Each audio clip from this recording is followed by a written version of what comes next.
Les gens sont emportés par les émotions d'une part et je pense même qu'il y a quelque part de la manipulation des adultes. La MONUSCO est venue en partenaire en République démocratique du Congo pour nous aider à éradiquer les violences, à stabiliser le pays et surtout à protéger les populations. Je peux comprendre cette expression de colère, de ras-le-bol vis-à-vis des violences qui se font, mais ce n'est pas la MONUSCO qui en est responsable. Cette violence, elle est aveugle, elle est lâche et elle est sournoise. On ne la voit pas toujours venir. Ce n'est pas la MONUSCO qui la suscite. Et donc vous devez comprendre que la MONUSCO est là pour nous accompagner dans les efforts que nous fournissons. Et je vous promets, chers enfants, en tant que père d'abord, mais ensuite en tant que chef de l'État, que j'apporterai les solutions à vos problèmes. Veuillez regagner vos foyers et ne vous laissez surtout pas manipuler par des adultes qui, eux, ont un but qu'ils recherchent, un but politique à tout cela. Voilà ce que je peux dire à ce sujet. Je vous remercie. Monsieur le Président du Conseil européen, merci. Il y avait un volet qui vous était concerné. Merci beaucoup.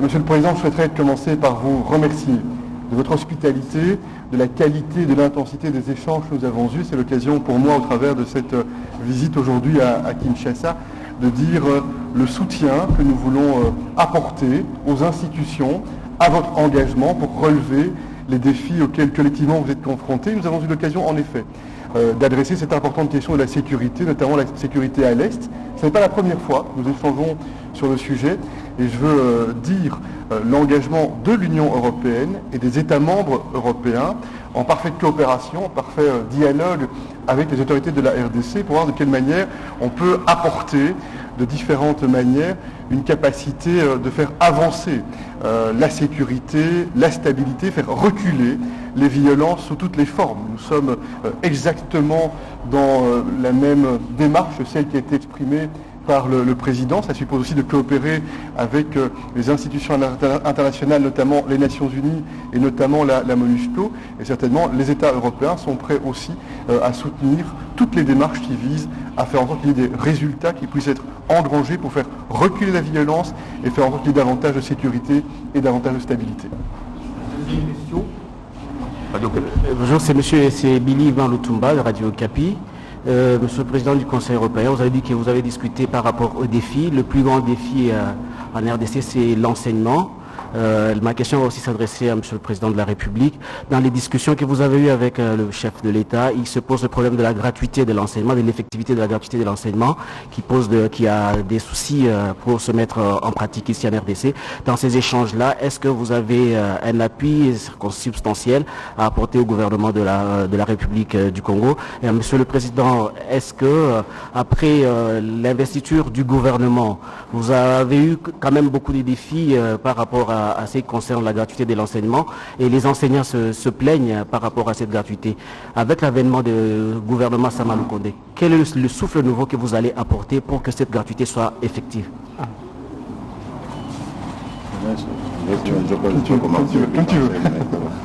Bien, merci. Comme vous le savez, la gratuité de l'enseignement est un des piliers de mon programme, de ce quinquennat, et j'y tiens particulièrement. Vous savez que c'est dans des conditions difficiles, quasi impossibles, que nous l'avons lancé en 2019. Malheureusement, nous avons connu un ralentissement de la mobilisation de nos recettes avec cette pandémie, mais ça ne nous a pas découragés pour autant, et surtout, nous avons été encouragés par les appuis budgétaires qui nous ont été octroyés par les institutions financières, FMI, Banque mondiale, et cela nous a davantage encouragés. L'avènement de ce gouvernement va nous permettre de mieux nous focaliser sur le secteur en question, la gratuité de l'enseignement, en mobilisant davantage de moyens. Et on a vu avec les procès que vous connaissez que des moyens ont été détournés, des moyens congolais, des moyens mobilisés par l'État congolais. Donc ça veut dire que nous ferons davantage attention à cela. Et avec ça, nous allons déjà arriver à remédier à certains besoins. Et nous comptons toujours sur ces appuis budgétaires qui vont nous permettre donc de boucler le budget. Bien entendu, il restera encore beaucoup de choses à fournir. La qualité de l'enseignement lui-même a pris beaucoup de retard, a perdu en valeur. Nous allons donc accentuer les efforts pour améliorer la qualité de l'enseignement. Nous allons aussi faire des efforts pour multiplier les infrastructures scolaires parce que malheureusement, cette mesure qui était tant souhaitée par le peuple congolais a eu aussi des conséquences, c'est d'avoir des nombres incalculables d'enfants dans les classes. Donc nous allons aussi aller dans ce sens. Et le partenariat justement avec l'Union européenne, c'est celui-là aussi, celui d'obtenir des accompagnements, du soutien, des conseils, de l'encadrement, du renforcement de nos capacités pour y faire. Donc je pense que je reste optimiste et nous allons réussir à relever ce défi. Merci beaucoup. L'éducation est un levier puissant pour le développement, pour le progrès, pour la capacité de relever le défi. Et en cela, nous voulons soutenir l'ambition très forte qui a été exprimée par le président dès son entrée en fonction, dès son entrée en responsabilité. Et on a eu l'occasion dans nos échanges d'aborder de manière plus opérationnelle, plus concrète, de quelle manière, notamment au travers des programmations pour le partenariat entre la RDC et l'Union européenne sur le plan bilatéral, on peut identifier les secteurs, les thèmes pour lesquels on veut être un partenaire loyal, solide et engagé. Nous voulons soutenir parce que nous savons qu'il y a des défis importants. Nous savons que le président et le gouvernement qui vient de s'installer a une vision avec un certain nombre de priorités qui doivent être relevées au départ des autorités, au départ des institutions. Et l'Union européenne veut s'inscrire dans une démarche de partenariat et de soutien. Il y a la dimension économique qui est importante. Faire en sorte, et le Covid-19 est un choc qui frappe le monde, et ce pays n'y échappe pas, faire en sorte que l'on puisse investir pour les infrastructures, investir pour attirer du secteur privé à croire dans le pays et à développer de l'activité, développer de l'emploi. Il y a la dimension de l'éducation qui a été mentionnée, il y a la dimension de la santé, on en a parlé également beaucoup, parce que pour le bien-être de la population, la capacité de faire progresser les infrastructures, de faire progresser la qualité pour les soins de santé est aussi un enjeu extrêmement important. Et on a aussi abordé, je n'y reviens pas, la question de la sécurité, parce que la sécurité et la stabilité sont aussi des conditions pour réussir à faire en sorte que l'on progresse. Voilà quelques-uns des axes autour desquels nous avons travaillé ce matin, avec l'engagement de rester étroitement en relation avec les équipes diplomatiques, avec les équipes gouvernementales, pour un rythme régulier, voir de quelle manière nous réussissons à faire en sorte que le soutien qui est apporté, que le partenariat qui est déployé engendre des résultats perceptibles, tangibles pour la population. C'est vraiment ça le sens de la démarche dans laquelle nous voulons inscrire cette relation bilatérale entre la RDC et l'Union européenne. Troisième question, la Voix de l'Amérique. Bonjour messieurs, Anastasie Toudier chez La Voix de l'Amérique, Voice of America. Vous avez individuellement, l'un et l'autre, fait état de votre engagement et de vos préoccupations quant aux questions environnementales. Vous, Monsieur le Président Tshisekedi, quant au trésor que recèle la RDC à mettre en valeur en termes d'environnement, et vous, Monsieur Michel, quant à l'empreinte carbone. Partant, on voit là très clairement qu'il y a une espèce d'alliance objective entre la RDC et, en tout cas potentielle, entre la RDC et l'Union européenne. Est-ce que vous avez pris des engagements, dégagé des pistes? Est-ce que vous avez de bonnes nouvelles sur l'environnement à nous annoncer, étant donné que nous sommes quand même dans le pays qui détient le deuxième poumon du monde? Vous terminez par l'un des arguments que j'ai avancé, justement, celui du plaidoyer pour le Congo, le bassin du Congo, qui a le massif forestier en importance, qui vient en deuxième place au monde après l'Amazonie. Et nous avons toujours l'impression que depuis des années, le monde est tourné plus vers l'Amazonie que le bassin du Congo qui a énormément de potentialité et qui contribue très efficacement à la lutte contre le changement climatique. Et pour ça, nous avons besoin d'accompagnement dans la gestion de nos forêts, nous en avons parlé. Mais également, j'avais plaidé lors de ma participation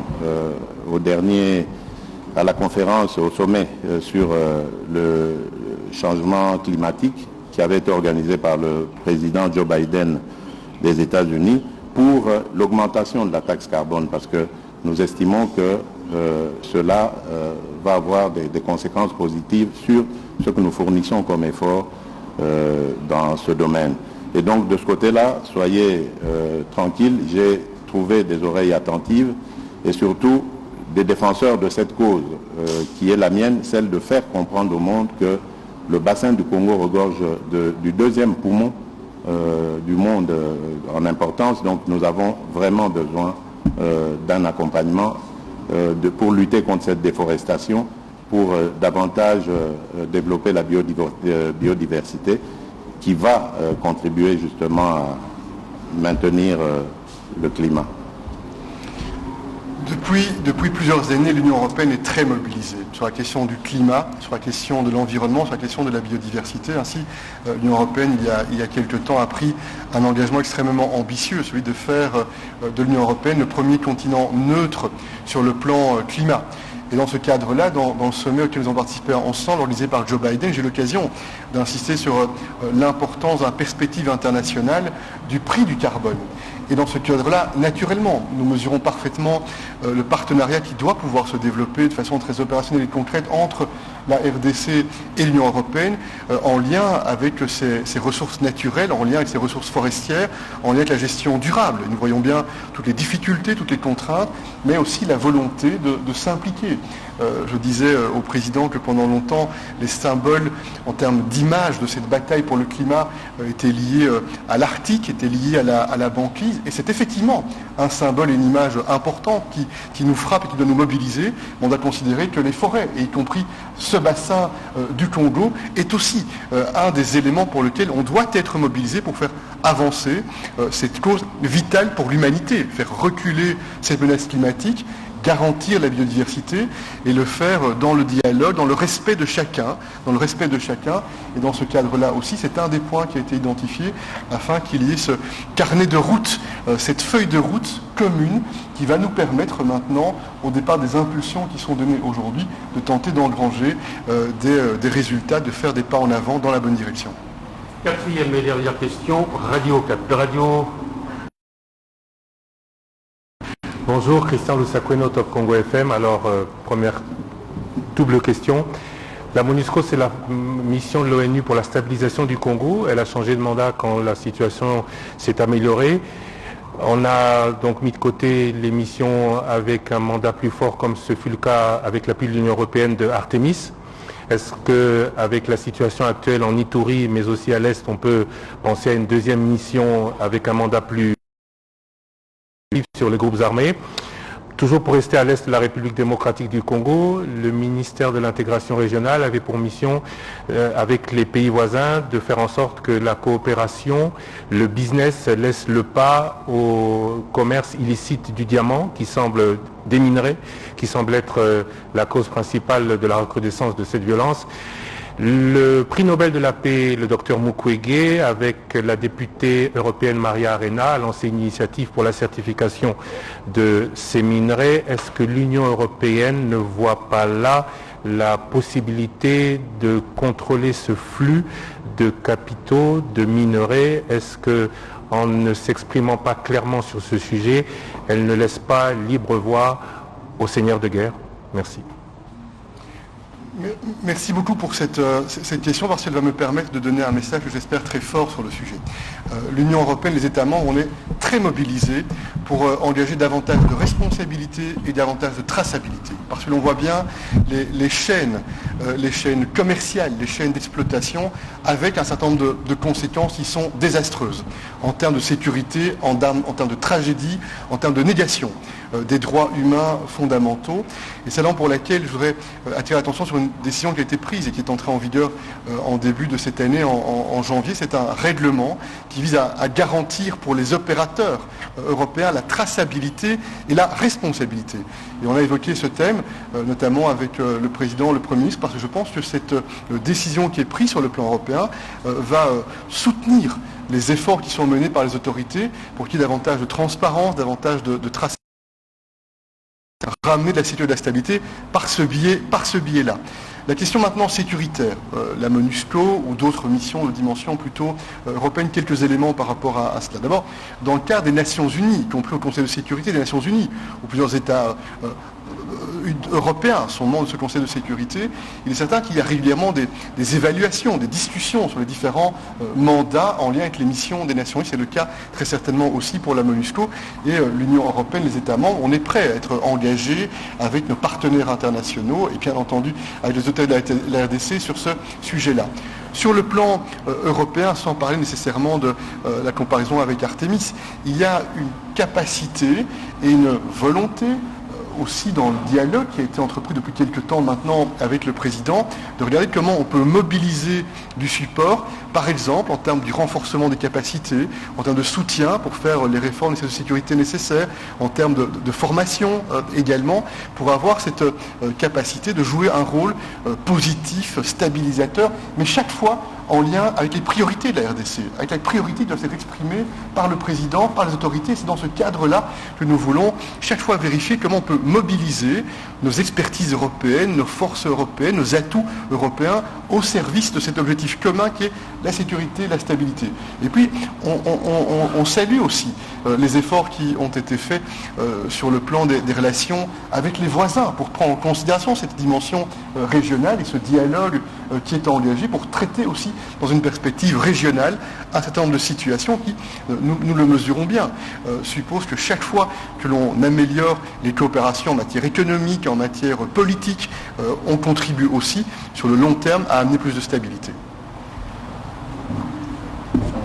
Voilà, Monsieur le Président du Conseil européen, Excellence Monsieur le Président de la République, vous comprenez bien que les questions sont nombreuses, mais nous allons nous arrêter là compte tenu du programme chargé. Laissez-moi vous dire simplement grand merci. Merci.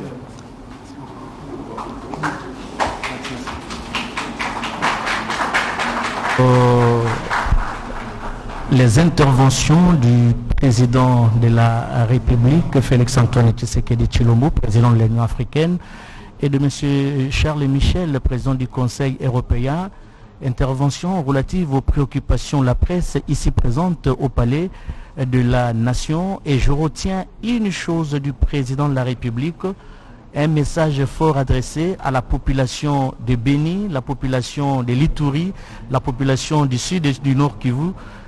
Les chefs de l'État est plus que jamais déterminés à restaurer la paix dans ces parties du territoire national. Et c'est un engagement fort, il l'a dit et il l'a également répété aujourd'hui. Il va se rendre sur place à l'est du pays et pour compatir au malheur qui frappe les différentes victimes de ces atrocités causées par les groupes armés. Il raccompagne donc là à travers ces images et cet échange avec les protocoles, il raccompagne Charles Michel qui prend part à bord de sa Jeep et qui part. Les deux personnalités vont certainement se retrouver dans quelques minutes ou dans quelques heures pour la remise officielle. Sinon, si le président n'y sera pas, il va certainement mandater soit le Premier ministre, soit un membre du gouvernement. Mais je crois que les dispositions ont été prises pour que le président de la République soit personnellement présent à cette importante cérémonie qui aura lieu, nous le rappelons, au port fluvial de l'Onatra. Il y a 2 bateaux baliseurs qui seront donnés à la régie des voies fluviales pour le balisage du fleuve Congo et ses affluents.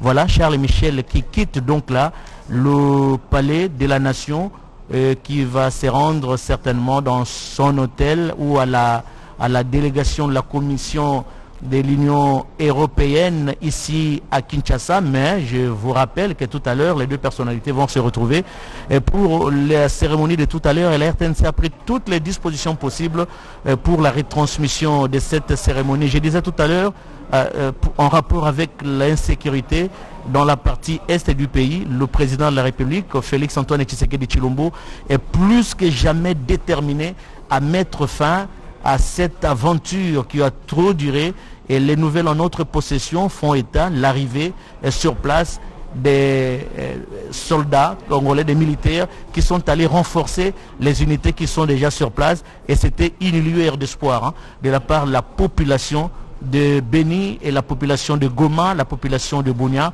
Et dans quelques jours, quelques semaines certainement, le garant de la nation s'y rendra pour mettre fin à cette aventure. Et le président de la République qui va prendre part à bord de sa Jeep, je crois que immédiatement après, les deux personnalités vont se rendre au niveau du port fluvial de l'Onatra. Le président prend part à bord de sa Jeep. La direction, nous allons voir, mais la destination, nous ne serons pas en mesure de vous donner la destination, mais ce qui est vrai est qu'il y a une autre cérémonie qui est prévue au niveau du port fluvial de l'Onatra pour la remise des baliseurs pour la circulation au niveau du fleuve Congo et ses affluents. Très chers téléspectateurs, grand a été pour nous le plaisir, grand a été pour nous, merci Monsieur Miché, merci pour cette sympathie, grand a été pour nous le plaisir de vous retransmettre en direct cette tête-à-tête entre le chef de l'État congolais, Félix-Antoine Tshisekedi Tshilombo, président de l'Union africaine, et Charles Michel, président du Conseil européen. Regardez, je suis entouré par mes confrères de tous les jours. Il y a Astrid au Congo pour le Swahili et Mathieu Modibangu pour le Lingala. Il fignole bien sur Lingala, je l'aime bien. C'est toute l'équipe de la RTNC qui était mobilisée, l'équipe technique ici.